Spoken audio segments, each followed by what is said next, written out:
ኢየሱስ ብዙ ጊዜ በአገልግሎቱ በዙሪያው ከበውት የሚታዩት ቀራጮች፣ ኃጢአተኞች፣ የተናቁ፣ የተጣሉ ሰዎች ናቸው።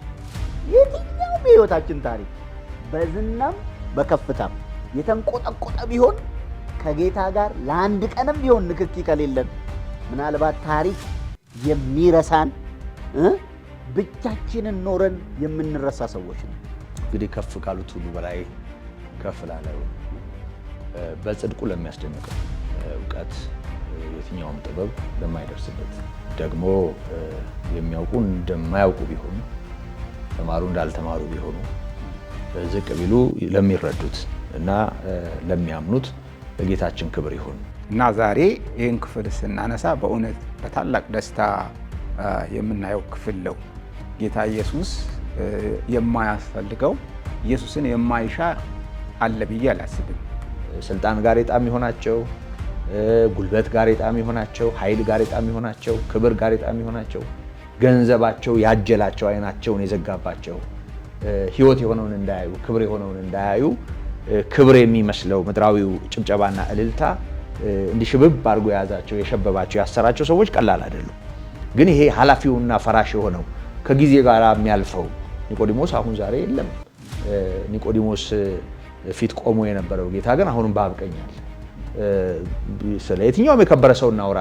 በዘመናት መካከል የሚወሳ የሚገርም አይነት ነገር ጥለው ያለፉ ሰዎች እነዚህ ሁሉ አልፈዋል። ያላለፈው የማያልፈው ትናንትናም ዛሬም እስከ ለዘላለም ያው የሆነው ዛሬ የምንሰብከው የተሰቀለው ክርስቶስ ነው። ማናችንም ይሄን የምንሰማ ሰዎች እስኪ ያለንን ነገር እንደ አልባስጥሮሱ የሽቶ ብልቃጥ ጌታ እግር ስር እንስበረው። ክብርም ቢሆን ከፍታም ቢሆን የትኛውም ነገር እግሩ ስር ይሁን። ምክንያቱም ከጌታ በላይ ምንም ስለሌለ። በስመ አብ ወወልድ ወመንፈስ ቅዱስ አሐዱ አምላክ አሜን።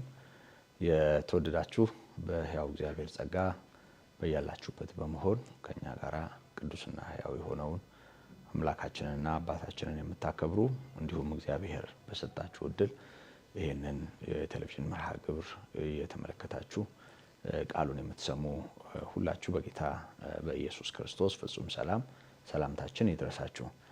እንደ ጌታ በጎነት የእግዚአብሔርን ቃል መሰረት ባደረጉ ውይይቶች የምናቀርበውን አገልግሎት ደግሞ ዛሬም እግዚአብሔር በሰጠን ሌላ ርዕስ የምንፈጽም ወይም የምናደርግ ይሆናል።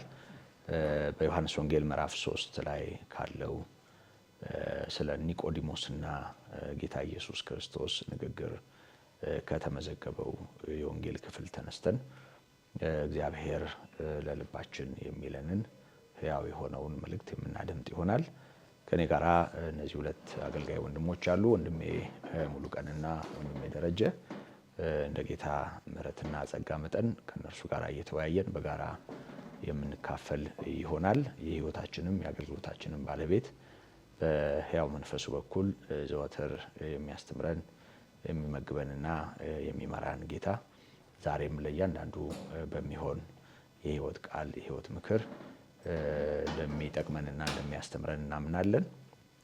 ስለዚህ ይህንን የወንጌል ክፍል በማንበብ በጋራ ወደምንካፈለው ውይይት እንሻገራለን።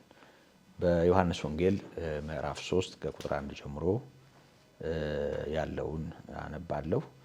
ከፈሪሳውያንም ወገን የአይሁድ አለቃ የሆነ ኒቆዲሞስ የሚባል አንድ ሰው ነበረ።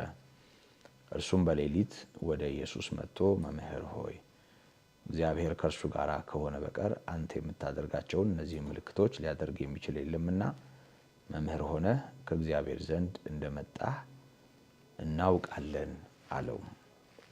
ኢየሱስም መልሶ እውነት እውነት እልሃለሁ ሰው ዳግመኛ ካልተወለደ በቀር የእግዚአብሔር መንግሥት ሊያይ አይችልም አለው። ኒቆዲሞስም ሰው ከሸመገለ በኋላ እንዴት ሊወለድ ይችላል? ሁለተኛ ወደ እናቱ ማኅፀን ገብቶ ይወለድ ዘንድ ይችላልን? አለው። ኢየሱስም መልሶ እንዲህ ሲል እውነት እውነት እልሃለሁ ሰው ከውሃና ከመንፈስ ካልተወለደ በቀር ወደ እግዚአብሔር መንግሥት ሊገባ አይችልም። ከሥጋ የተወለደ ሥጋ ነው፣ ከመንፈስም የተወለደ መንፈስ ነው። ዳግመኛ ልትወለዱ ያስፈልጋችኋል ስላልኩ አታድንቅ። ነፋስ ወደሚወደው ይነፍሳል፣ ድምፁንም ትሰማለህ፣ ነገር ግን ከወዴት እንደመጣ ወዴትም እንደሚሄድ አታውቅም። ከመንፈስ የተወለደ ሁሉ እንዲሁ ነው። ኒቆዲሞስም መልሶ ይህ እንዴት ሊሆን ይችላል አለው። ኢየሱስም መልሶ እንዲህ አለው፣ አንተ የእስራኤል መምህር ስትሆን ይህን አታውቅምን? እውነት እውነት እልሃለሁ የምናውቀውን እንናገራለን፣ ያየነውንም እንመሰክራለን፣ ምስክራችንንም አትቀበሉትም።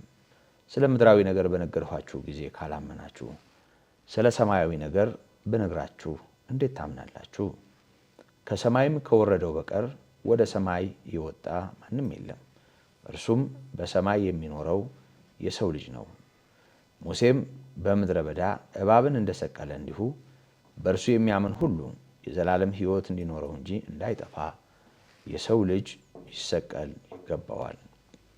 በእርሱ የሚያምን ሁሉ የዘላለም ሕይወት እንዲኖረው እንጂ እንዳይጠፋ እግዚአብሔር አንድያ ልጁን እስኪሰጥ ድረስ ዓለሙን እንዲሁ ወዷልና። ዓለም በልጁ እንዲድን ነው እንጂ በዓለም እንዲፈርድ እግዚአብሔር ወደ ዓለም አልላከውምና። በእርሱ የሚያምን አይፈረድበትም። በማያምን ግን በአንዱ በእግዚአብሔር ልጅ ስም ስላላመነ አሁን ተፈርዶበታል። እስከ ቁጥር 18 ያለውን ነው ያነበብኩት። የጌታ ጸጋና ምሕረት ይብዛልን ይብዛላችሁ። በዚህ የወንጌል ክፍል እንደምናነበው ኒቆዲሞስ የሚባል ከፈሪሳውያን ወገን የሆነ የአይሁድ አለቃ ጌታ ኢየሱስ ክርስቶስ ወዳለበት ስፍራ በምሽት በመምጣት እግዚአብሔር ከእርሱ ጋር ከሆነለት በቀር አንተ የምታደርገው ሊያደርግ የሚቻለው ማንም የለምና አንተ መምህር ሆነ ከእግዚአብሔር ዘንድ እንደመጣህ በዚህ እናውቃለን በማለት ከጌታ ጋር ለመነጋገር የጌታችን የኢየሱስ ክርስቶስን ከእግዚአብሔር መምጣት ወይም እግዚአብሔር ከእርሱ ጋር የሆነለት ማንነት መሆኑን በመረዳት የትኛውም ቀለም የሚጠማው ሰው መማር የሚፈልግ ሰው ከሱ የተሻለ እውቀትና ግንዛቤ እንዳለው እግዚአብሔርም ጸጋ ደግሞ ወይም እግዚአብሔርም ራሱ አብሮት እንደሆነ ከሚገመት ወይም ከሚታወቅ ወይም ከሚታሰብ ሰው አንዳች ነገር ቢያክል ቢጨምር እንደሚወድ እንዲሁ ኒቆዲሞስ ይሄንኑ ተስፋ በማድረግ ወደ ጌታችን ወደ ኢየሱስ ክርስቶስ እንደመጣ ይህ የወንጌል ክፍል ያሳየናል። በሌላ ክፍል ደግሞ በዮሐንስ ወንጌል ምዕራፍ 7 ከቁጥር 45 ጀምሮ እንደተመዘገበው ጌታ ኢየሱስ ክርስቶስ በዳስ በዓል ተገኝቶ ያደረገው ንግግር እና ትምህርት በሕዝቡ መካከል የተለያየ ነገር ፈጥሮ ነበር። ይሄ ሰው ክርስቶስ መሆኑን ተቀብለውት ነው ይሄው በግልጽ ያስተምራል እና ብዙዎችም ይሰሙታል። ተቀብለውት ነው ወይስ ምንድነው ምክንያቱ እያሉ አንዳንዶቹ በትምህርቱ ይገረማሉ፣ አንዳንዶቹ እያሳሳተ ነው እያሉ ያጉተመትማሉ። በዚህ ትርምስ መሃል የሕዝብ አለቆች የሆኑት ፈሪሳውያን ወይም ደግሞ ጸሐፍት ኢየሱስ ክርስቶስን ይዘው የሚመጡ የራሳቸውን ጭፍሮች ወደ ክርስቶስ ወዳለበት ስፍራ መላካቸውን ተከትሎ እነዛ ሰዎች አብረው ከሕዝቡ እኩል ሲያደምጡ ውለው በትምህርቱ ተገርመው ጭንቅላታቸውን እየነቀነቁ ተመልሰው መጥተው ባዶ እጃቸውን መቆማቸውንና ይሄንን ያዩ የላኳቸው ሰዎች ሳትይዙት ለምን መጣችሁ ብለው እንደጠየቋቸው እነሱም ደግሞ አረ ዓለም ከተፈጠረ እንደዚህ የተናገረ ሰው የለም ብለው መመለሳቸውንና እነሱም እናንተም ራሳችሁ ሳታችሁ ማለት ነው በማለት መገረማቸውን ይህ ክፍል ያሳየናል። ያን ጊዜ እንደው ሕግን የማያውቅ ሕዝብ የተረገመ ነው በማለት የተላኩት ሰዎች ባላዋቂነት መጠመዳቸውን ጭምር በሚጠቁም ዘለፋ የላኳቸው አዋቂ ነን ባዮች ሲናገሩ የሕግ አዋቂ የሆነው ሰው ከመካከል ለክርስቶስ ምስክር ሆኖ መቅረቡን እናያለን። ያም ምስክር የሆነው ኒቆዲሞስ ነው። ሕጋችንስ ቢሆን በሌላ ቋንቋ ሕግ ማወቅስ ቢሆን አንድ ሰው በተወነጀለበት ነገር ተጠርቶ ሳይጠየቅ ለጉዳዩ የእምነት ክህደት ቃል ሳይሰጥ ሕጋችንስ ቢሆን በሰው ላይ ይፈርዳልን የሚል ነገር መናገሩን ተከትሎ አንተ ከገሊላ ወገን ነህ ወይ የሚል ማጉረምረም በዚህ ሕግ አዋቂ ላይ እንደደረሰ እናያለን። እና ኒቆዲሞስ በዮሐንስ ወንጌል ምዕራፍ 3 ላይ ባለው ታሪክ ብቻም ሳይሆን ስውር የጌታ ደቀ መዝሙር ሆኖ አይሁድ ሸንጎ የሚውል ሕግ አዋቂ የሆነ ግን ደግሞ ኢየሱስን በማንነቱ የተረዳ ከእግዚአብሔር የመጣ የተከበረ ልዑል መሆኑን የተገነዘበና ለጌታ ምስክር ሆኖ መቆም የቻለ ሰው መሆኑን እናያለን። ያ ብቻም ሳይሆን በዮሐንስ ወንጌል ምዕራፍ 19 ላይ ጌታችን ኢየሱስ ክርስቶስ ስለ ሁላችንም ራሱን አሳልፎ ከሰጠ በኋላ ስጋውን ከመስቀል በማውረድ እንደ አይሁድ አገናነስ ገንዘው ለመቅበር ወደ ጲላጦስ ከመጡ ሰዎች መካከል አንዱ ኒቆዲሞስ ነበር። ከዮሴፍ ጋር በመሆን እና ንጥር ሽቶ የተቀመመ ሽቱ ይዞ መጥቶ ስጋውን ለምኗል ለማሳረፍ በጥሩ የመቃብር ስፍራ ኃላፊነት ወስዷል፣ ደፍሯል ኒቆዲሞስ እና በጣም በሚያስገርሙ እንደ ቀላል በማናልፋቸው አስደናቂ የህይወት እንደው አንጓዎች ማለት ይቻላል። እንግዲህ ማታ መጥቶ ከጌታ መማሩ ከዛ ሲቀጥል ደግሞ በአይሁድ ሸንጎ መካከል ለጌታ ምስክር መሆኑ ታምር ሲያደርግ አይደለም፣ ሲፈውስና የሆነ ነገር ሲያደርግ አይደለም። እንግዲህ አበቃለት ተብሎ ከተገደለ በኋላ ከተሰቀለ በኋላ ክርስቶስ ስጋ ለመለመን መምጣቱ ጌታን በምን አይነት ልብ እንደተከተለውና ተሰቅሎና ሞቶ እንኳ የሚያየውን እሱን በተመለከተ ወደ ኋላ ሊያፈገፍግ ያልወደደ በጣም አስገራሚ በሆነ ጊዜ ብዙዎች በሸሹበት የጌታ ደቀ መዛሙርት እንኳ በየአቅጣጫው በተራወጡበት ጊዜ ስጋውን ለመለመን ደፍሮ የወጣ ሰው ነው እና ይሄንን ሁኔታ በጣም እንደ ትንሽ ነገር መቁጠር አይቻልም። ሰው በህይወት ቆሞ እንኳ ለህያው ምስክር መሆን ያቅተዋል። የሞተውን የተሰቀለውን በዛን ጊዜ ሁኔታ በቃ ተፈርዶበት የተወገደውን እሱን መጀመሪያ በተቀበለበት ማንነት እስከዚህ ድረስ ለመከተል መወሰኑና ባካችሁ ስጋውን ስጡኝ ብሎ ጲላጦስ ፊት መቅረቡ በጣም አስደናቂ ነው እና ኒቆዲሞስ አስተማሪ ነው። ከሱ ህይወትና እሱ በጠየቀው ጥያቄ ላይ በተመሰረተ የጌታችን የኢየሱስ ክርስቶስ ምላሽ የምናገኘው ትምህርት ያንን ተከትሎ ወንጌላዊ ዮሐንስ ደግሞ በጻፈው የወንጌል ክፍል ውስጥ ሁላችንም እንደ መፈክር ከፍ የምናደርገውን እግዚአብሔር ዓለምን የወደደበትን ፍቅር ያየንበትን አስደናቂ የመጽሐፍ ቅዱስ ክፍል የምናይበት እድል ከኒቆዲሞስ ጥያቄ ከጌታችን ከኢየሱስ ክርስቶስ መልስ የተገኘ መሆኑን እናነባለን። ከዚህ የተነሳ ከራሱ ከኒቆዲሞስም ህይወት ደግሞ ወደ ጌታ ደፍሮ ከመጣበት ጉዞ እና ጌታን ከጠየቀው ጥያቄ ጋር አያይዘን ልንማረው የሚገባውን እውነት በማየት ይህን ውይይት እንጀምራለን። ወንድሜ ሙሉ ቀን ከዚህ በመነሳት ስለ ኒቆዲሞስና ስለ ጥያቄው ስለ ጌታችን ስለ ኢየሱስ ክርስቶስ ምላሽ መንደርደሪያ የሚሆነውን ሐሳብ ብናይ ብትሰጠን መልካም ነው። እግዚአብሔር ስሙ የተባረከ ይሁን። ዛሬ በዚህ ክፍል እንግዲህ ጌታችን ኢየሱስ ስለ መንፈሳዊ ልደት ያስተማረውን ትምህርት እንደምንማር ትልቅ ተስፋ አለኝ። እንግዲህ የሁሉንም ህይወት የሚነካ ደግሞም ጥሩ ትኩረት የሚሻ ክፍል ነው። ስለ ኒቆዲሞስ አሁን ያነሳቸው በጣም ጥሩ ሀሳብ ነው። መልሶኛንም እያስተማረን ነው። የበለጠ ይህንን ክፍል ለመረዳት ጌታ በዚህ ክፍል ላይ ከማን ጋር ተገናኘ፣ ይህ ሰው ማን ነው የሚለውን ጥቂት እኔም ባክልበት ጥሩ ነው። እንግዲህ በዚህ በዮሐንስ ወንጌል ምዕራፍ 3 ላይ ስለዚህ ስለ ኒቆዲሞስ ስለተባለው ሰው እና ከጌታ ጋር ስለነበረው ውይይት አንዳንድ ሀሳቦች በዚህ ውስጥ እናገኛለን። እንግዲህ ይሄ ኒቆዲሞስ የተባለው ሰው ወይ ደግሞ በኒቆዲሞስ ውስጥ ምን እናያለን? ኒቆዲሞስ በመንፈሳዊ ወይም በሕግ በኩል እንዲሁም በሕዝብ አስተዳደር ውስጥ ሚና ያለው ሰው ይመስላል። በዚህ ክፍል ውስጥ እንደምናየው የመጀመሪያው መገለጫው ከፈሪሳውያን ወገን ነው። ፈሪሳዊ ነው። እንግዲህ ፈሪሳዊ ማለት በዚህ በእግዚአብሔር ቃል ውስጥ በተለይ ጌታ ሲያገለግል በነበረበት ዘመን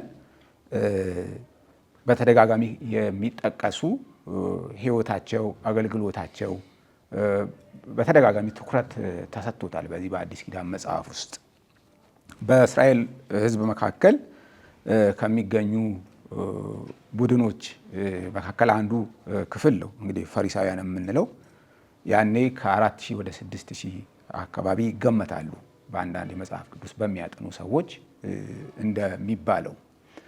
እነዚህ እንግዲህ በቅናት ወይም ደግሞ በተሻለ ሁኔታ ሕጉን በመጠበቅ ግንባር ቀደም ከሚባሉ ከአይሁድ ክፍሎች መካከል የሚመደቡ ሰዎች ናቸው። ሕጉን ያጠናሉ። ደግሞም ሕጉ እንዲከበር እንዲጠበቅ ብዙ የሥነ ሥርዓት ሕግ ጭምር ያወጡ የቤተ መቅደስ አካባቢ የሚመሩ ሰዎች ናቸው እና ይህ ቀረው የሚባል አይደለም ማለት ነው። ከዚህ ከፈሪሳዊ መካከል የሆነው የኒቆዲሞስ ሁለተኛው ኒቆዲሞስ የአይሁድ አለቃ ነው። ወይም በሕዝብ አስተዳደር ውስጥም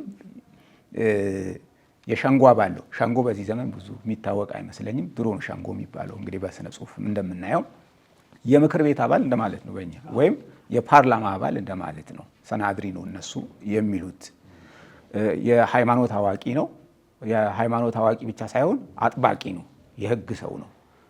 ሁለተኛ በህዝብ ጉዳይ የሚወስን ሰናድሪ ወደ 72 ሰው ገደማ ነው ያለው። ከዛ ውስጥ እዚህ መሀል ካሉ ሰዎች እንግዲህ አንዱ ነው። በሌላ ወገን የዚህ ምክር ቤት ወይም የሰናድሪው አባል ለመሆን እድሜም ታሳቢ ይደረጋል።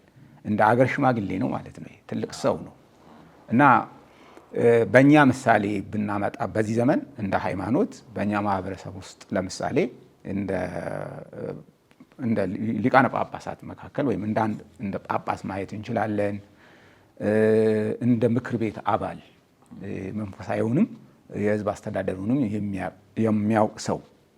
ሌላ ጌታ ራሱ ደግሞ እንዳለው የእስራኤል መምህር ተብሏል። የሚገርም ነው። ይሄ ምን ይባላል? በዚህ በትምህርት እንግዲህ አንዳንድ ሰዎች ሲያስተምሩ ኑሮ በአንድ ሙያ ኤሜሬተስ የሚባሉ አሉ። የኤሜሬተስ ፕሮፌሰሮች በአንድ ጉዳይ በጣም የታወቁ ማለት ነው። ስመጥር ወይም ይሄን ጉዳይ ያስረዳሉ የሚባሉ ሰዎች ማለት ነው። ጌታ እንደዛ ነው የጠራው። የእስራኤል መምህር ነው ያለው ማለት እንደ ብሔራዊ መምህር እንደማለት ነው። ይሄን ሁሉ ፈቀቅ ብለን የምናነሳው ማን ነው ከጌታ ጋር በዚህ ቦታ እየተወያየ ያለው የሚል ነው እና ይህ ሰው ይህን ሁሉ ነገር ይዞ አንደኛ ትሁት ሰው ነው ማለት ነው። ትሁት ሰው ነው። ከጌታ ከኢየሱስ ጋር ለመማር ለመነጋገር ፍላጎት ያለው ሰው ነው። ለምን ካልን ኢየሱስ ብዙ ጊዜ በአገልግሎቱ በዙሪያው ከበውት የሚታዩት ቀራጮች፣ ኃጢአተኞች፣ የተናቁ የተጣሉ ሰዎች ናቸው። ቅድም አንድ ያነሳኸውን ደግሞ እንደገና ከዚህ ይጠቅማል ብዬ ስላሰብኩ ነው። ደፋርም ሰው ነው ማለት እውነትንም የሚፈልግ ሰው ነው። በዚህ ስፍራ ኒቆዲሞስ እንግዲህ በምሽት ነው ጌታን ያገኘው። ወይ ለውይይት ሰፊ ሰዓት ፈልጎ ሊሆን ይችላል። በደንብ ከልብ ነው የፈለገው። ቅድም እንዳነሳሁት ብዙ ማዕረግ ያለው ሰው ነው። በነገራችን ላይ የበታቹን ልኮ እኮ ማስመርመር ይችላል። ይህ ሰው እውነትን የሚፈልግ ከኢየሱስ ጋር መነካካት የሚፈልግ ሰው ነው ማለት እንደው ሊሰልል አይደለም ማለት ነው። ማለት ዝም ብሎ ለመፈተን ወይ ለወሬም አይደለም። ለምን ካልን ራሱ ይመሰክራል ስለ ጌታ ሲናገር፣ መምህር ሆይ እግዚአብሔር ከእርሱ ጋር ከሆነ በቀር አንተ የምታደርጋቸውን እነዚህን ምልክቶች ሊያደርግ የሚችል የለምና ይላል። ሁለተኛ መምህር ሆነ ከእግዚአብሔር ዘንድ እንደመጣ እናውቃለን አለው። ትልቅ አክብሮትና ፍላጎት ይታይበታል። ይሄ የት ነው የሆነው ካልን በኢየሩሳሌም ነው የሆነው። ይሄ ታሪክ እንግዲህ በዋናው ከተማ መምህራኑ በሚገኙበት መቅደሱ ባለበት ስፍራ እንግዲህ በፋሲካ ወቅት እንደሆነ ከፍ ብለን ምዕራፍ 2 መጨረሻ ላይ ካየን ገፊ ምክንያቶች አሉ። እንግዲህ በእጁ የሚሆነውን ነገር እያየ ነው። ኒቆዲሞስም እንግዲህ መሲህ ይሆናል የሚለው እምነት በአንድም በሌላ ልቡን ሞልቶታል። ምዕራፍ 2 ቁጥር 23 ጀምሮ እንዲህ ይላል፣ በፋሲካ በዓልም በኢየሩሳሌም ሳለ ያደረገውን ምልክት ባዩ ጊዜ ብዙ ሰዎች በስሙ አመኑ። ነገር ግን ኢየሱስ ሰዎችን ሁሉ ያውቅ ነበር፣ ስለ ሰውም ማንም ሊመሰክር አያስፈልገውም ነበርና አይተማመንባቸውም ነበር፣ ራሱ በሰው ያለውን ያውቅ ነበርና ይላል። እንግዲህ ዮሐንስ ቀጥሎ ነው ስለ ኒቆዲሞስ መናገር የጀመረው። ኒቆዲሞስ በእነዚህ ነገሮች ላይ ጥልቅ የሆነ እውቀት አለው ማለት ነው። እና ዛሬ ይህን ክፍል ስናነሳ በእውነት በታላቅ ደስታ የምናየው ክፍል ነው። ጌታ ኢየሱስ የማያስፈልገው ኢየሱስን የማይሻ አለ ብዬ አላስብም። በከፍታም ስፍራ ያሉ በዝቅታም ስፍራ ያሉ ኢየሱስ ያስፈልጋቸዋል። ለምን? ኒቆዲሞስ አንድ ነገር ተረድተዋል፣ ኢየሱስ ከእግዚአብሔር ዘንድ እንደሆነ። ኢየሱስ ከእግዚአብሔር ጋር የሚያገናኝ መንገድ መሆኑን በአንድም በሌላ ተገንዝቧል። ለምን? ትምህርት እንደሆነ አለው እኮ ትምህርት አለው።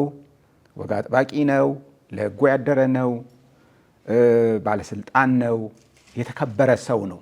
ይሄ ሁሉ ግን ከእግዚአብሔር ጋር ሊያገናኘው አይችልም። በኋላም ያው ዝርዝሩን እየተናገረ ነው።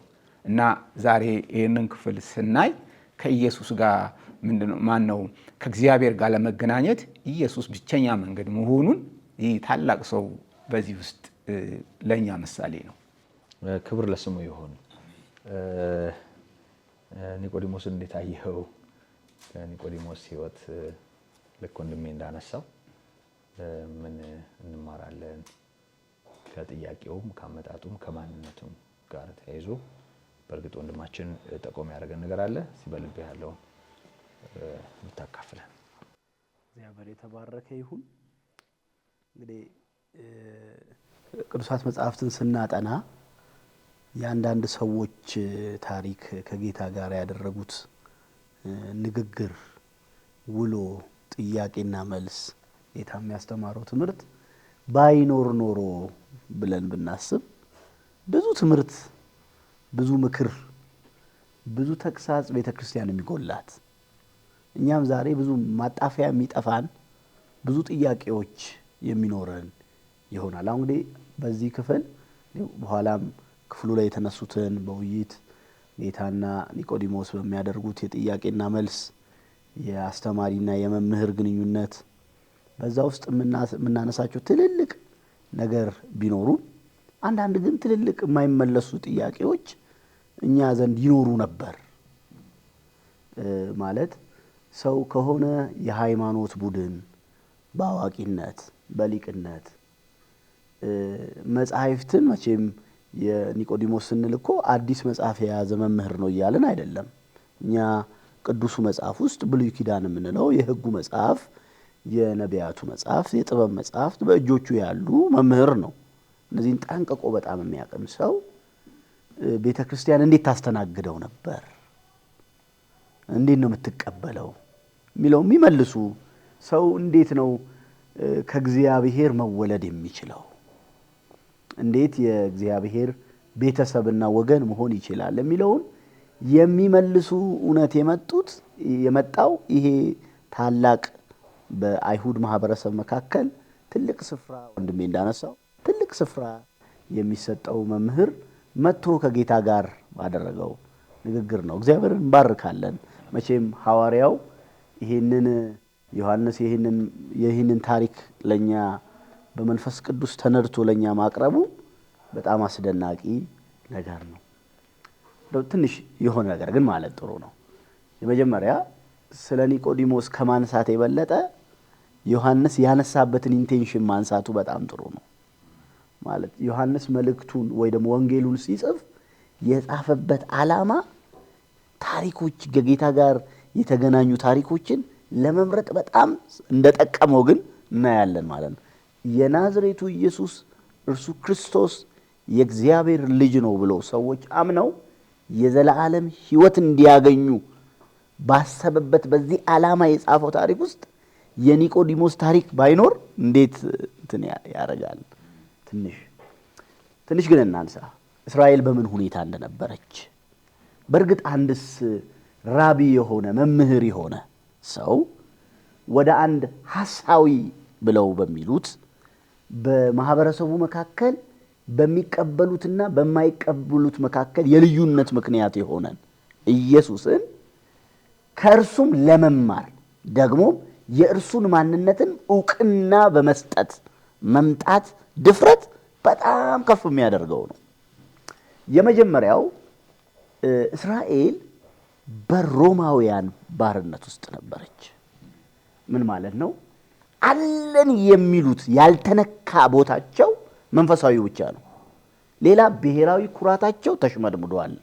በአሕዛብ ያውም በሚንቁት አልተገረዘም በሚሉት ደግሞም ከእግዚአብሔር ጋር ጠበኞች ናቸው። ምክንያቱም መድብለ አማልክትን ያመልካሉ፣ በርካታ አማልክትን ያመልካሉ በሚባሉ ሰዋዊና ምድራዊ ንጉሥን እንደ አምላክ ይሰግዳሉ፣ ያጥኑለታል የሚባሉ አሕዛብ የሆኑ መሳሪያ ይዘው ቢላ ይዘው ሀገሪቱን ቀጥ ለጥ አድርገው በሚያኖሩበት ጊዜ ከተሞች መውጫና መግቢያ ላይ የራሳቸውን እንኳን ትውልድ ጭምር እንደ ባንዳ ቀራጭ አድርገው በሚያስገብሩበት ጊዜ ሁሉን ነገር ቀምተዋቸው አንድ ነገር የተውላቸው አንድ ነገር ነው የተውላቸው። ምንድነው ከተማ ስርዓተ አምልኮቹን ምን አንልም አናፈርስም። አንድ ሁለተኛ የምትመሩት ህዝብ ላይ መንፈሳዊ ውሳኔ እንድትወስኑ እና መጽሐፎቻችሁ በሚፈቅደው መሰረት መንፈሳዊ እርምጃ እንዲሰጡ ስልጣን የሰጣቸው አካል ነው ያለበትና ያላቸው አንድ መንፈሳዊ አገልግሎት ብቻ ነው እና በዛ ውስጥ ትልቅ ሚና ያለው ማለት ሲያድራ ወይ የሽማግሌዎች ጉባኤ ወይ ሸንጎ የሚባለው በጣም ትልቅ ባለስልጣን ነው። ብዙዎችን ሐሳዊ ነው ብሎ አስወግሯል። በህጉ በተሰጠው መሰረት በሁለትና ከዛ በላይ ባለ ምስክር በሚጸና ፍርድ ላይ ባለስልጣን የሆኑ ናቸው። እነዚህ በእውቀትም ረገድ ከፍ ያለ እንደሆነ የሐዋርያትንም ሥራ ስናጠና እናያለን። እነ ገማልያልን ስናነሳ ቅዱሱን ቃል ላይ በጣም ጥንቃቄ አለ። በጣም ከፍ ያለ ነው እና እሱ ብቻ አይደለም። በዛ ጉባኤ ውስጥ ደግሞ እንዲህ የተከበሩና ከፍ ከፍ ያሉ ቢሆኑ ከፍተኛ የሥነ ምግባር ችግር ነበር እዛ ጉባኤ ውስጥ። እሱን በማቴዎስ ወንጌል ምዕራፍ 23 የጌታ ትምህርት ላይ እናገኘዋለን። በየአደባባዩ ይሄ ከፍ ከፍ የመባልን የመሞገስን የመጨብጨብን ስለዚህ በየሄዱበት የከበሬታ ወንበር የሚለቀቅላቸው ሰዎች ናቸው። ፈልገውትም በግብዝነት ባይፈልጉትም በስልጣናቸው ከፍታ ልክ የከበሬታ ወንበር የሚያገኙ ናቸው። መንግስት በዛ ዘመን የነበረው የሮማዊ ስርዓት እንኳን የዛን የሸንጎ አባል በጣም በታላቅ ክብር ነው የሚያወራው። ለዛ ነው የአርማቴሱን ዮሴፍንም ሲያነሳ ኒቆዲሞስንም ሲያነሳ ዮሐንስ በጣም ታላቅ ክብር አድርጎ ነው ጲላጦስ የተቀበለው። እንደ ተራ ሰው መጥቶ ልውሰደው እንዳለ አይደለም። ቆም በተጽዕኖ ፈጣሪ ናቸው። ከዛ መካከል ነው እንግዲህ ምን እያለ እጅ እየነሳ መጣ ማለት ነው። አንድ ሰው ኒቆዲሞስ የሚባለው ሰው እጅ ሰጥቶ እጅ እየነሳ መጣ። በእርግጥ በደንብ ማንሳት ይገባናል በኋላ ስንገባበት። እጅ ሰጥቶ ነው እጅ እየነሳ የመጣው ማለት በቃ ምንድነው? እናውቃለን ብሎ አልመጣም።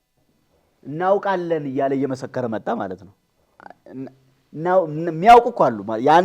የአንድ ሰው ሐሳብ ይዞ አይደለም የመጣው። ኒቆዲሞስ ኢየሱስ በአይሁድ ሸንጎ ውስጥ ያለውን ግንዛቤና እውቅና የሚወክል ምስክርነት ይዞ ነው የመጣው እና ከፍ ያለ ሐሳብ ነው የሚነሳው። እንግዲህ ዞሮ ዞሮ ይሄ ኒቆዲሞስ የሚባለውን ታላቁን ሰው አንስተን እንዲህ ነው እንደዛ ነው ብለን ብናደርግ እንደውም እንደዚህ ደመቅ ያለ ጎላ ያለ ታሪክ እኮ ልናወራ የቻልነው ከጌታ ኢየሱስ ጋር ስለተገናኘ ነው።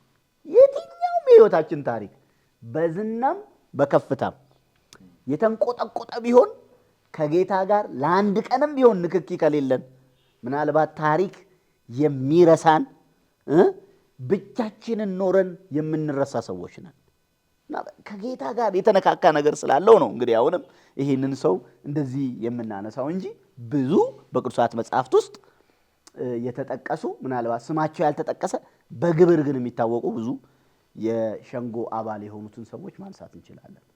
ታዲያ እግር መንገድ እናነሳለን አንድ መልእክት በእግዚአብሔር ዓለም ውስጥ በእግዚአብሔር አገዛዝ ውስጥ በቅዱሳን ጉባኤ ውስጥ በቤተ ክርስቲያን ውስጥ ወይ ደግሞ ቅዱሱ ቃል በሚነግረው እውነት ውስጥ የሆነ ስፍራ የሌላችሁ በምድር ግን በጣም ትልቅ ስፍራ ያላችሁ ሰዎች ወኔ ያላችሁ ከነ አንዳንድ ነገር መጥራሰ ከነ ማዕረጋችሁ ከነ ኮከባችሁ ከነ የሚኒስቴርነት ማዕረጋችሁ እኔ እናፈቃለሁ ማለት ነው። በምድር ላይ ያሉ የሕዝቡን የሚመሩ መሪዎች ለታላቁ ንጉሥ የሚገዙና የሚንበረከኩ ለእግዚአብሔር ቃል ለመማር መጽሐፍ ቅዱስና አጀንዳ ይዘው ወደ ቅዱሱ ጉባኤ የሚመጡ ሰዎች ምድር ላይ ቢበዛ ብዬ እመኛለሁ። ታላላቅ የሃይማኖት ሊቅ ነን የሚሉ አዋቂ ነን የሚሉ ከጌታ ጋር ለመነካካት ጌታ የሚናገረውን ትምህርት ለመስማት እድል ላልሰጣችሁ ሰዎች እነሆ ኒቆዲሞስ የተዘጋ የሚመስለውን መንገድ አልፎ የማይመች የሚመስለውን ጊዜ ተሻግሮ በውድቅት ሌሊት ኢየሱስ ጋር ሲያወራ የሚያወራ ሲነጋገር ሲማር ሲሰማ ሲጠይቅ የሚያስተምር ክፍል ነው። በጣም ብዙ ትምህርቶች አሉት። ጌታ ብዙ እንደሚያስተምረን እናምናለን። እግዚአብሔር የተባረከ ይሁን። አሜን። ክብር ለስሙ ይሁን። እንግዲህ ከፍ ካሉት ሁሉ በላይ ከፍ ላለው በጽድቁ ለሚያስደንቀው እውቀት የትኛውም ጥበብ ለማይደርስበት ደግሞ የሚያውቁ እንደማያውቁ ቢሆኑ የተማሩ እንዳልተማሩ ቢሆኑ ዝቅ ቢሉ ለሚረዱት እና ለሚያምኑት ለጌታችን ክብር ይሁን። መቼም ኒቆዲሞስን የማላቅ አይደለም ዓላማችን። መጽሐፉ ባነሳው መጠን አንስተን እኛም ሰዎች ነንና ከኒቆዲሞስ መማር ያለብንን እንድንማር ነው እና አንዳንዴ ጉድለት የጸሎት ርዕስ ይሆናል፣ ባዶነት የጸሎት ርዕስ ይሆናል፣ ድህነት እና በህይወት ውስጥ የሚመጡ ልዩ ልዩ ፈተናዎች የጸሎት ርዕስ ይሆናሉ። ክብር እና ከፍታ፣ ስልጣንና ሀብት፣ መልክና ቁመና፣ ጉልበትና ልዩ ልዩ አይነት አቅም እንቅፋት ሲሆን ግን እናየዋለን እና ያለን ነገር ሊኖረን ከሚገባው ወደኋላ ከጎተተን በተለይ ከክርስቶስ ጋር እንዳንገናኝ እንቅፋት ከሆነ እሱ ጉድፍና ጉዳት ነው። ጳውሎስ እንደሱ ነው ያለው። እዛ ፊልጵስዩስ ምዕራፍ 3 ላይ እኛ በክርስቶስ ኢየሱስ የምንመካ በስጋ የማንታመን የተገረዝነንና ባለበት ክፍል ወረድ ብሎ ከብንያም ነገድ መወለዱን ከአብርሃም ዘር ወይም ከዕብራውያን ዕብራዊ መሆኑን በስምንተኛው ቀን መገረዙን ስለ ሕግ ፈሪሳዊ መሆኑን ስለ ቅናት ቤተክርስቲያን አስተዳጅ የነበረ መሆኑን ያነሳና ለኔ ረብ የነበረውን ነገር ከጌታ ከኢየሱስ ክርስቶስ የተነሳ እንደ ጉዳትና እንደ ጉድፍ ቆጥሬዋለሁ ይላል። መቼም ያው በየማህበረሰቡ የሚያስከብር ነገር አለ ማለት እዚህ ሀገር የሚያስከብረው ሌላ ሀገር ላይ ያስከብር ይችላል። ሌላ ሀገር የሚያስደንቀው ሌላ ቤተ እምነት፣ ሌላ ሰፈር አንቱ የሚያሰኘው ሌላ ቦታ የሚያስነቅፍና የሚያሳድድ ሊሆን ይችላል። ይሄ እንዳለ ሆኖ በአይሁድ ማህበረሰብ ውስጥ ፈሪሳዊ መባል የሚያስገኘው የከበሬታ ስፍራ አለ። ቅድም እንዳልነው በሳንሃድሪን ወይም በአይሁድ የሽማግሌዎች ጉባኤ የመገኘት እድልም ቢሆን በሃይማኖት ጉዳይ የመወሰን እድልም ቢሆን አንቱ ተብሎ የመጠራት ሰናፊል እየጎተቱ የከበሬታ ስፍራ ይዞ በገበያም በሌላ ቦታም ጉብ ብሎ የመታየት በጣም የተለየ እድል የሚሰጥ ነው እና ይሄ ረብ ነው፣ ጥቅም ነው እና ለኔ ረብ የነበረው ካለ በኋላ ከጌታዬ ከኢየሱስ ክርስቶስ የተነሳ ግን እንደ ጉዳት ቆጥሬዋለሁ ይላል፣ እንደ ጉድፍ ቆጥሬዋለሁ ይላል እና በጣም የሚገርመው ነገር እርሱን አገኝ ዘንድ ተጎዳሁ ይላል እና ከክርስቶስ ጋር ባለው ግንኙነት ለጌታ ሲል ይሄን ሁሉ ነገር መሰዋቱን እናያለን እና እነዚህ ነገሮች ለማያስተውሉ ሰዎች ጋሬጣ ናቸው። ስልጣን ጋሬጣ የሚሆናቸው፣ ጉልበት ጋሬጣ የሚሆናቸው፣ ኃይል ጋሬጣ የሚሆናቸው፣ ክብር ጋሬጣ የሚሆናቸው፣ ገንዘባቸው ያጀላቸው፣ አይናቸውን የዘጋባቸው፣ ሕይወት የሆነውን እንዳያዩ፣ ክብር የሆነውን እንዳያዩ፣ ክብር የሚመስለው ምድራዊው ጭብጨባና እልልታ እንዲህ ሽብብ አድርጎ የያዛቸው፣ የሸበባቸው፣ ያሰራቸው ሰዎች ቀላል አይደሉም እና ኒቆዲሞስ በእውነት እግዚአብሔር በጣም እንደረዳው ሰው ልናየው ይገባል። ከዚህ ሰው መማር አለብን እና ያለን ነገር እንቅፋት እንዳይሆነ እንጠንቀቅ። ከዚህ ሰው እንማራለን። ይሄንን ያለን ነገር እንዳለን የምናስበው በቃ ምንመካበት፣ ምንቆጥረው፣ ይሄ ምንመጻደቅበት፣ እኔ እኮ በህዝቤ መካከል በወገኔ መካከል ብለን ራሳችንን ምንቆልልበት ነገር የማያልፈውን እንዳይጋርደን፣ የማያልፈውን ይሄ ሞትን ተሻጋሪውን እንዳይሸፍን መጠንቀቅ አለብን። ምክንያቱም ከፀሐይ በታች የትኛውም ነገር ቢሆን ኃላፊ ነው። የትኛውም ነገር ዓለሙም ንብረቱም ያልፋል ተብሎ ተጽፏል። የማያልፍ ክብር፣ የማይነትብ ክብር፣ የማይወይብ ክብር፣ የማይጠፋ የማይፈርስ ነገር ከፀሐይ በታች የለም። ግን ይሄ ኃላፊውና ፈራሽ የሆነው ከጊዜ ጋር የሚያልፈው ኒቆዲሞስ አሁን ዛሬ የለም። ኒቆዲሞስ ፊት ቆሞ የነበረው ጌታ ግን አሁንም በአብ ቀኝ አለ። ስለ የትኛውም የከበረ ሰው እናውራ። በዘመናት መካከል የሚወሳ የሚገርም አይነት ነገር ጥለው ያለፉ ሰዎች እነዚህ ሁሉ አልፈዋል። ያላለፈው የማያልፈው ትናንትናም ዛሬም እስከ ለዘላለም ያው የሆነው ዛሬ የምንሰብከው የተሰቀለው ክርስቶስ ነው። ስለዚህ ያለን ነገር ወደ ክርስቶስ እንዳንመጣ እንቅፋት ከሆነን ያለን ነገር ጥቅም ይምሰል እንጂ ረብ ይምሰል እንጂ ረብ አይደለም ማለት ነው።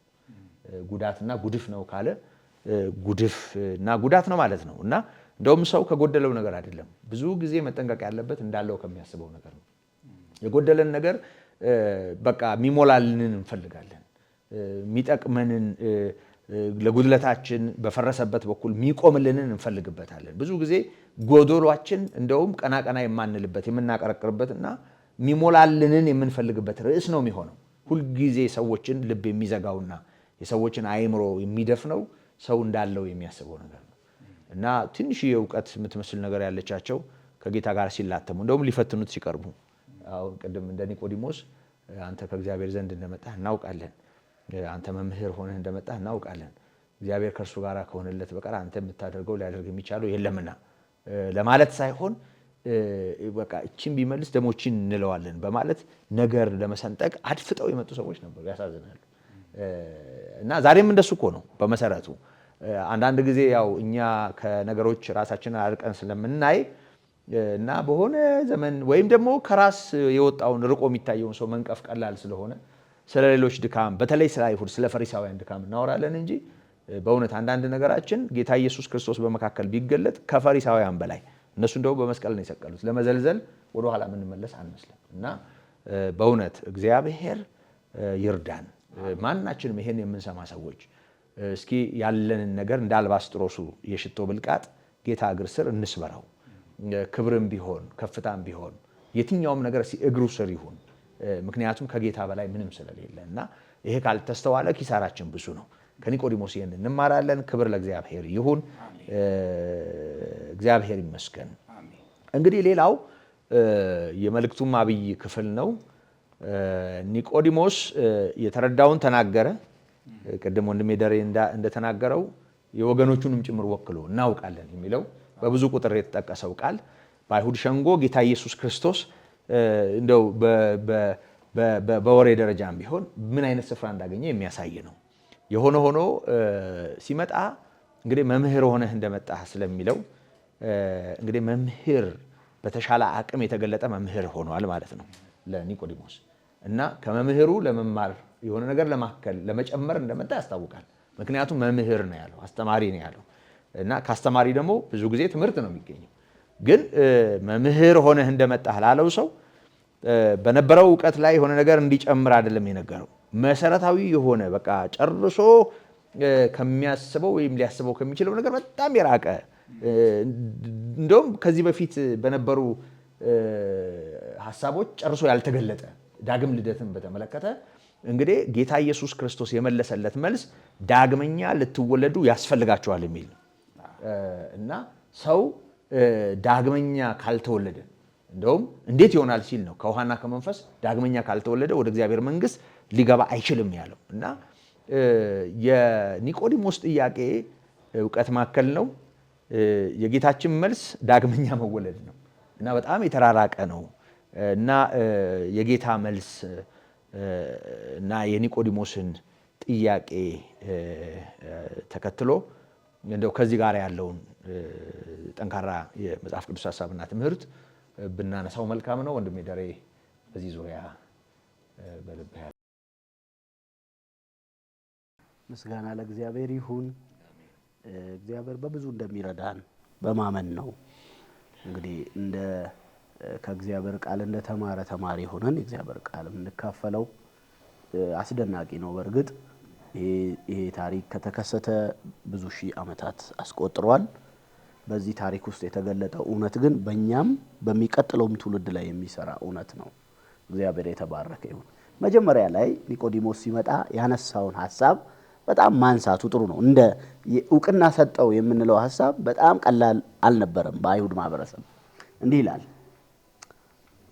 በሌሊት ወደ እርሱ ከመጣ በኋላ እንዴ መምህር ሆይ እግዚአብሔር ከእርሱ ጋር ከሆነ በቀር አንተ የምታደርጋቸውን እነዚህ ምልክቶች ሊያደርግ የሚችል የለምና ያለ አንተ የምታደርገውን ከእግዚአብሔር የመጣ ካልሆነ በስተቀር ሊያደርግ አይችልም ያለ።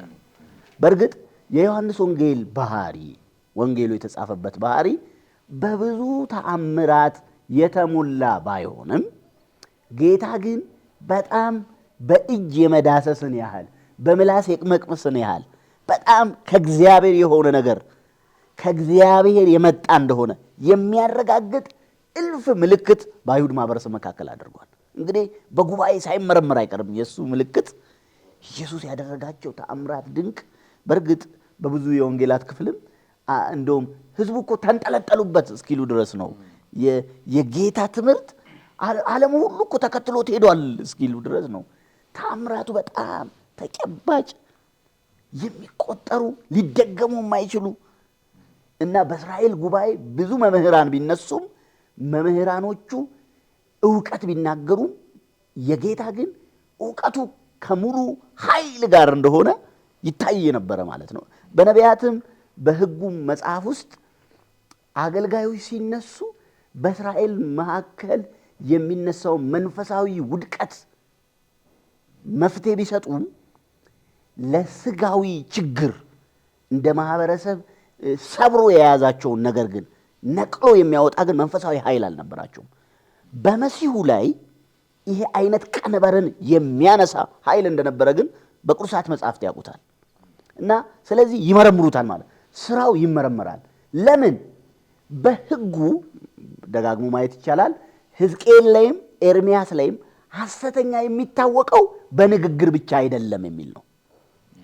አሁን በዚህ ይህን የቴሌቪዥን መርሃ ግብር የሚከታተሉ ሰዎች መርህ ስለሆነ ማጤኑ ተገቢ ስለሆነ ነው የምናነሳው። እውነተኛ ከእግዚአብሔር የተላከ ሰው የሚታወቀው በሚያመጣቸው ንግግሮች ብቻ አይደለም፣ በፍሬ ነው። አንድ ነብይ ይላል እንደውም ኤርሚያስም ሕዝቅኤልም ጌታም ተናግሯል በማቴዎስ ላይ በፍሬ ነው የሚታወቀው የሚለውን በነቢያቱ መጽሐፍ በደንብ ነው የሚታወቀው። የሚያመጣው መልእክት ትክክል ሆኖ ህዝቡን ከእግዚአብሔር ዘወር ካደረገ ሐሰተኛ ነው ማለት ነው። ስለዚህ ጌታ የሚያስተምረው ትምህርት ወደ አይሁድ ሸንጎ ሂዱ የማያስብል ነው። ድንጋይ አንስታችሁ ውገሩ የማያስብል ነው። ይሄ የአይሁድ ትንሽ ወጣ ይልያ የአይሁድ በሃይማኖተኝነት መቆነን ይሄ ራሳቸውን መኮፈስ የማይታይበት ከኃጢአተኛ እንደ አንዱ የሚቆጠር ነው። ይበላል፣ ይጠጣል፣ ይውላል፣ እንዴት ይወዱታል። ሰዎች እያለቀሱ ህይወታቸው ይለወጣል። የታወቀ ቀራጭ ገንዘቡን ሁሉ በትኖ ከእርሱ ጋር ለመከተል ይጨክናል። ይሄ እኮ ልዩ ነው። ስለዚህ ምንድን ነው የሚያደርገው? ታምሩን ሳይመረምሩ አይቀርም። መርምረው እንከን የለሽ ጌታ። በእርግጥ አንድ ቀንም እንዲህ ብሏቸዋል። ስለምንድን ነው ይህን የምታደርጉልኝ? ስለ ክፉ ስራዬ ነው ሲሉት አይሁድ እኮ ነው። ከአይሁድ ይሄ ነገር መልካም ይወጣል አንዳች ስለ ክፉ ስራ አይደለም ማለት። ለምን? በጣም ተመርምሯል በአመታት። ይሄ 3 ዓመት በነገራችን ላይ በኩፊ ፊት ለፊት 1 ደቂቃም በቂ ነው። አበሻቅጦ ይጥሉናል። እነሱ በጣም ያውቃሉ እንዴት እንደሚሰነጠቅ እንዴት እንደሚተነተን። እና ይሄ የሸንጎ አባል የሆነ ኒቆዲሞስ የኢየሱስ ስራ ከእግዚአብሔር ካልሆነ በስተቀር ከሰው የሆነ እንዳልሆነ አውቀዋል። ሁለተኛው እውቅና የሚሰጠው ስራውን ብቻ አይደለም፣ ራሱ ትምህርቱ የሚናገረው ትምህርት ከሰውና ማለት ትምህርት ቤቶች ብዙ አሉ። በአይሁድ ማህበረሰብ መካከል በርካታ ትምህርት ቤቶች አሉ። ቅዱሱን ቃል፣ የህጉን መጽሐፍ፣ የነቢያቱን መጽሐፍ፣ የታሪክን መጽሐፍ፣ የጥበብን መጽሐፍ የሚጠናበት የሚፈከርበት፣ ከዛ ውጪ ደግሞ በትውፊት ሲነገር የነበረውን ኦራል ቶራ በቃል እየተነገረ የነበረውን ትውፊት ሰዎች አጥንተው እንደገና እንዲደግሙት የሚደረግበት ትምህርት ቤቶች ነበሩ፣ ብዙ ትምህርት ቤቶች። ከእንደዛ አይነት ትምህርት ቤት የወጣ እውቀት አይደለም ነው። አሁን እውቀቱ እንደዛ አይደለም። አንተ ከእግዚአብሔር ነው የተላከው። በቃ የተላከው ደግሞ መምህር ሆነ ነው። መሲሁ ከሚጠበቅባቸው ዋነኛ መገለጫዎች ውስጥ አንዱ ማለት ምንድነው ከተባለ የህጉን እውነት ለህዝቡ የሚገልጥ ነው። እውቀት ያለው ነው ማለት ነው። አስተማሪ ነው። እንደውም በዚሁ ዮሐንስ ወንጌል ላይ ምዕራፍ 4 ላይ ያቺ ሳምራዊት እንኳን ሳትቀር አንድ ነገር መሲሁ ሲመጣ የሆነ ነገር ይገልጣል ብላ ተናግራለች። ምን ትላለች? መጨረሻ አካባቢ ነው ቁጥር 25 ላይ ሴቲቱ ክርስቶስ የሚባል መሲህ እንዲመጣ አውቃለሁ፣ እርሱ ሲመጣ ሁሉን ይነግረናል አለችው ይላል። ሁሉን ነው የሚነግረው እሱ። እና ኢየሱስን ኒቆዲሞስ እያለ ያለው አንተ የምትጠበቀው መምህር ነህ። ምክንያቱም መሲሁ የጽድቅና የእውነት መምህር ነው ተብሎ ይጠበቃል። እና ያስተምራል ማለት ነው። ምን ማለት ነው? ኒቆዲሞስ መጀመሪያ ሲመጣ በኢየሱስ ነገር ምን ብሏል? ዋጋ እንዲከፍል ያደረገው መሸነፉም ጭምር ሾልኮ በጨለማ ይምጣ እንጂ መረዳት ነበረው። መምህር ነው ይላል። መምህር ነው። እንግዲህ የእግዚአብሔር ቤተሰቦች ይህን መርሃ ግብር የምትከታተሉ አሁን ከዚህ በኋላ የምንናገረው ትምህርቶችና ሀሳቦች እንደው በምታዩን አካልና ሁኔታ ከተገለጡ ሰዎች የሚመጣ የመረዳቱ ዕውቀት አይደለም። የምንናገረው ነገር አዋቂ ናቸው እንኳን የሚባሉት መርምሮት መምህር መሆኑን ሪኮግናይዝ ካደረጉት እግዚአብሔርም ድንቅ መካር አድርጎ የላከው የናዝሬቱ ኢየሱስ የተናገራቸውን ነው። እና እንዲህ ነው ዕውቅና የሰጠው መምህር ነው ሲል የጽድቅና የእውነት መፈከሪያ መግለጫ ነው፣ የሚገልጥ ነው ማለት ነው። በህዝቡ መካከል ስውር የሆነውን የእግዚአብሔር አስተሳሰብ ምን የሚል የሚገልጥ ነው። እና ሲመጣ በዛ መንገድ ነው ያገኘው። ከዛ እንዲህ አለ፣ ኢየሱስም አለ። ልክ እሱ ሲናገረው ትክክል ነህ፣ አዎ አሁን አይግጠመን እንጂ ደላይና ሸንጋይ ቢለን ያው ይሉንታ ይዘናል፣ እንሽኮረመማለን፣ እናፍራለን። ሲለንም ደግሞ እንተባበራለን። ትክክል እንዳልሆነ ብናውቅም ደው ለሰው ስነ ልቦና ብለን ነው እንዴ ያው ምናልባትም ከተናገሩን ብሰን እንገኝ እንችላለን ውስጣችን። ጌታ ጋር እንደዛ አይልም። እንዲህ ይላል፣ ኢየሱስም መልሶ እውነት እውነት እልሃለሁ ሰው ዳግመኛ ካልተወለደ በቀር የእግዚአብሔርን መንግሥት ሊያይ አይችልም አለ። ኦኬ አንተ አውቀሃል? አዎ ኦኬ አሁን ከማወቅ ወደ መወለድ መምጣት አለበት ማለት ነው። እንደዛ እኮ ነው የሚመስለው።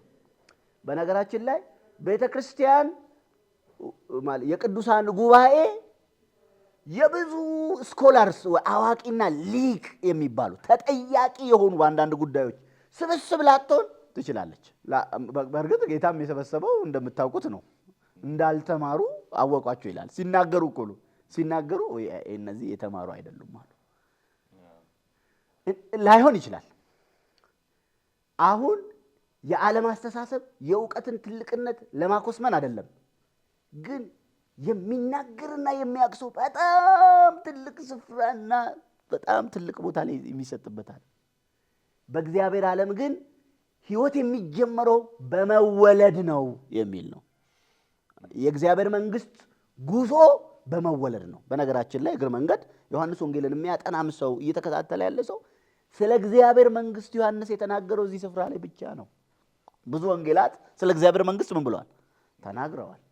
እሱ የእግዚአብሔር መንግስት ንጉሥ የሆነውን ኢየሱስን ሰዎች አምነው እንዲቀበሉ ነው የሚያበረታታው።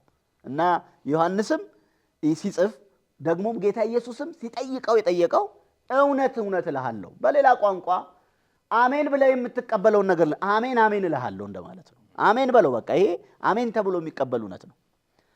በአይሁድ እውነት እውነት እልሃለሁ ማለትና አሜን አሜን እልሃለሁ ማለት ተመሳሳይ። እሺ ይሁን ትክክል ነው ብለን የምንቀበለው ነው። እና የእግዚአብሔር መንግስት የሚገባው ዳግም በመወለድ ነው። አዎ የእግዚአብሔር ልጅ የሚሆነው በመወለድ ነው። የእግዚአብሔር ቤተሰብ የምንሆነው በጥቅም ተነካክተን አይደለም፣ በስራው ተወልደን ነው። አንዳንዴ ምን ይመስላል እንደው በአጀብ ሆ ተብሎ ሰርግ ሊታጀብ ይችላል። ትክክል ነው። የእግር ኳስ ቡድንም እንደዛ በቲፎዞነት ምን ይደረግ ይችላል፣ ተቀላቅሎ ዩኒፎርሙን ለብሰው ማለት ይቻላል። የትኛውም አካላዊ ድርጊት በህያዊት አካላዊት በሆነች ቤተክርስቲያን ውስጥ የሚደረገውን የሥርዓት መንገድ ሁሉ እየፈጸሙ መኖር ይቻላል። ከእግዚአብሔር አንጻር ግን ህይወት የሚጀምረው በመወለድ ነው። እና ጌታ ኢየሱስ እውነት እውነት እልሃለሁ ታውቃለህ? አዎ በቃ ልጨምርልህ ሌላ ነገር። የእግዚአብሔር መንግስት ሰው መውረስ የሚችለው የዚህ መንግስት አካልም ተጠቃሚም የህይወቱም ተካፋይ መሆን የሚቻለው በመወለድ ነው አለው። አይሁድ ምን አይነት ታሪክ ይኖራቸው ይሆን በመወለድ ላይ? ትንሽ የማንሳት ጥሩ ነው። ለኒቆዲሞስ አንዳንድ ጉዳይ ሩቅም ነው፣ አንዳንድ ጉዳይ ቅርብ ነው። ለምሳሌ በአይሁድ ማህበረሰብ ውስጥ አንድ ሰው ከአሕዛብ ሲመጣ የመንጻት ስርዓት ይፈጸምለትና ወደ ይሁዲነት ምን ይላል? ይገባል። ይሄ ታውቃላችሁ፣ ከመታጠብ ጋር የተያያዘው ነገር ሊቀ ካህናቱም ደጋግመው የሚያደርጉት ነገር ነው። በተለይ ቀጥሎም በምናገኘው በምዕራፍ 2 ላይም አለ። ይሄ ጋኖቹ የተደረደሩት በር ላይ ሰው ከመታጠብ ከምን ጋር በጣም ትልቅ ቦታ ነው። ወደ ይሁዲነት ለመግባት መገረዝ፣ መታጠብ የሚባሉ ነገ መስዋዕት ማቅረብ የሚባል ነገር በጣም ትልልቅ ነገር አለ። አሁን እኮ ከዚህኛው መንገድ የተለየ ነው። ምንድን ነው? ትወለዳለህ። ኦኬ፣ ጥያቄ ፈጠረበት። ትክክል መፍጠሩ አግባብ ነው። ከዛ ኒቆዲሞስም ሰው ከሸመገለ በኋላ እንዴት ሊወለድ ይችላል? እንደው እሱስ ያው ሸምገል ሳይል አይቀርም መሰለኝ እና ስለሱ ከሱ ጋር ነው የሚያወራውና ለሌላ እንደሚናገር መቁጠር አንችልም እኮ እሱ ጋር ነው እያወራ ያለው። ቀጥታ እንደዚህ ሸምገል ብሏል። እንዲህ ከሸመገልኩ በኋላ እንዴት ነው ደግሞ እኔ እግዚአብሔር መንግስት መግባት እንዲህ እኮ ነው ፈልጋለሁ፣ ግን ሸምግያለሁ። እንዴት ነው መወለድ ከሸመገልኩ በኋላ እግዚአብሔር መንግስት መወለድ የሚችለው? እስኪ አሁን ይሄን መልእክት የምትሰሙ እኔ እኮ ሽማግሌ አይደለሁም፣ ይሄ ስለ ሽማግሌ የሚያወራ ክፍል ነው ካላችሁ ችግር ያለ እንዴት ዳግም መወለድ ይቻላል? እንዴት የእግዚአብሔር ልጅ መሆን ይቻላል? በሌላ ቋንቋ እንዴት የእግዚአብሔር ወገን መሆን ይቻላል? እግዚአብሔር በእኛ እኛም በእግዚአብሔር ውስጥ እንዴት መቆጠር እንችላለን? እንዴት ነው? እስኪ እግዚአብሔር የሚያወርሰው ልጆቹን ነው። በእኛም ባህል የአባትን ነገር የሚወርሰው ወይ በሕግ ወይ በመወለድ ምን የሆነ ሰው ነው? ልጅ የሆነ ሰው ነው። እና የእግዚአብሔር ልጆች ናቸው የእግዚአብሔር ወራሽ የሚሆኑት። የእግዚአብሔር ቃልም እሱን ነው የሚለው። እንዴት ነው መወለደው? እንዲህ አይነት ጥያቄ ብትጠይቃ አሁን ዝም ብሎ ምንድነው? በነገራችን ላይ ሃይማኖት ሊወረስ ይችል ይሆናል። ሰዎች ብዙ ጊዜ እንደው ከእናትና አባት ብለው ዝም ብለው ሊከተሉ ይችላሉ። ቤተ እምነት ውስጥ ገብተው እንደዛ ሊሆን ይችላል። ከእግዚአብሔር ጋር ቀጥተኛ ንክኪ ያለው መንገድ ግን ግላዊ ነው። አንደኛ ህይወት ለዋጭ ነው። የሚያወራው ጌታ ኢየሱስ እየተናገረ ያለው እያስተማረ ያለን ግላዊ ነው። አንድ ደግሞ ህይወት ለዋጭ ነው። በግል ብቻ ሳይሆን የሰው ህይወት ይለወጣል። የሰው ህይወት ይቀየራል። የሰው ህይወት የመጨረሻ መዳረሻ ይቀየራል ማለት ነው። እና ኒቆዲሞስ ትክክል ነው የጠየቀው። ኦኬ ለእኔ ነው የሚነግረኝ? አዎ እኔ ሽማግሌ ነኝ። ታዲያ እንዴት ነው እኔ ከሸመገልኩ በኋላ ልወለድ የምችለው? ይቀጥላል እንዲህ ይላል፣ ሁለተኛ ወደ እናቱ ማህፀን ገብቶ ይወለድ ዘንድ ይችላልን? ለምን? መወለድ ያለው እንዴት ነው? ትክክል ነው፣ ፍጥረታዊ አወላለድ ነው ያለው። እንዴት ነው ሰው ተመልሶ ይወለዳል? በሌላ ቋንቋ በዮሐንስ ወንጌል ምዕራፍ 1 ቁጥር 11 እና 12 ላይ የተነገረው ትምህርት አሁን በኒቆዲሞስ ግንኙነት ውስጥ በደንብ እየተብራራ ይመስላል። አሁን በደንብ ሊብራራ ነው ማለት ነው። ምክንያቱም በዛ ላይ ወደ ገዛ ወገኖቹ መጣ፣ የገዛ ወገኖቹ አልተቀበሉትም።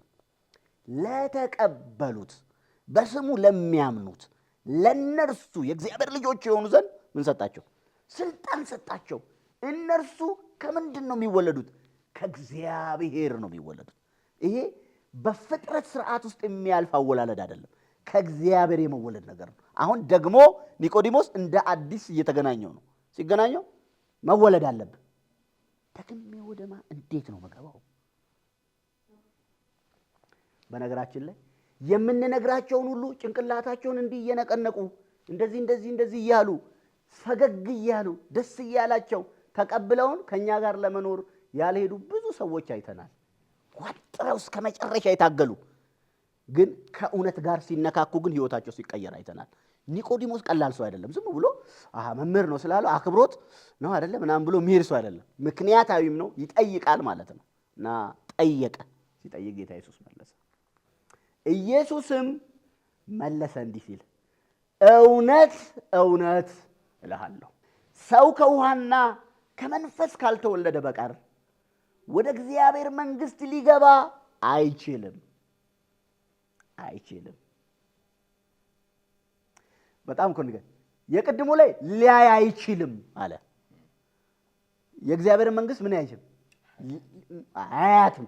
አሁን ደሞስ አይወርሳትም። ኢንታይርሊ ነው።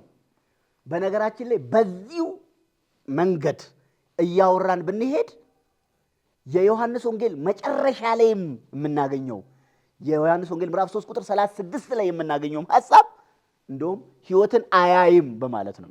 የእግዚአብሔር መንግሥት ሕይወት ነች የሚል ነው ማለት ነው። በእርሱ የሚያምን የዘላለም ሕይወት አለው። በእግዚአብሔር ልጅ የማያምን ግን የእግዚአብሔር ቁጣ በእርሱ ላይ ይሆናል እንጂ ሕይወትን ምን አይልም አያይም በማለት ነው የሚጨርሰው። ከዮሐንስ አገልግሎት በኋላ ደግሞ ይህንን ክፍል ሲያነሳ አያይም ነው የሚለው። በዛኛው ክፍል ላይ ደግሞ እንደውም አይፈረድበትም የሚል ቃል እናገኛለን። ከላይ ወረድ ብልና 16 ላይ ስናገኝ እና ያነሳው ሐሳብ አሁን ለየት ያለ ግን የሚታወቅ በመጠኑ ግን ምን ያለ የተብራራ ትምህርት እንደሆነ እናገኛለን። የእግዚአብሔር ቤተሰቦች ታዲያ ከውሃና ከመንፈስ መወለድ ምንድን ነው? ትንሽ ማንሳት አስፈላጊ ስለሆነ ጥቂት አነሳለሁ፣ ወንድሞቼ እንጨምርበታለን። እግዚአብሔር የተባረከ ይሁን። ሰው ዳግም መወለድ አለበት እና ሲወለድ እንዴት ነው የሚወለደው?